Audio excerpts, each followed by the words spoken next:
বন্ধুরা আমরা চলে আসলাম মা সতীমার কাছে। মা সতীমার কাছে আজকে দোলের দিন 5 দিনের দিন এসেছি, তাই একটু ফাঁকা। দোলের দিন খুবই ভিড় হয় আর কি।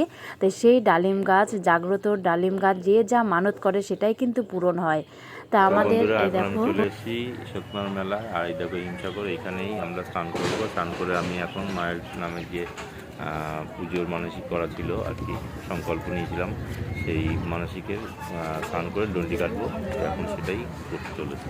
তো এখানে তোমাদের পেটুক দাদা আর আমার মাম্মাম স্নানটা করবে, করে মায়ের কাছে যাব, গিয়ে সব ডন্ডি কেটে যাবে তোমাদের পেটুক দাদা। আমরা মায়ের কাছে গঙ্গার জলটা ছিটিয়ে নিয়ে তারপর আমরা যাব। চলো আমরা মায়ের কাছে যাই। আর সবাই এখানে দেখো মা বাবা সব দাঁড়িয়ে আছে। তোমাদের পেটুক দাদা এখন স্নান করবে। ও মায়ের কাছে আসলে তো সব কষ্ট দূর হয়ে যায়, খুবই ভালো লাগে আমার এখানে আসলে আর কি। আর দেখো ঘাটটা দেখাচ্ছি, সতীমার মার কাছে যে ঘাটটা আছে, এই ঘাটটা এই দেখো, একটা ছিল, দেখেছো? চলো।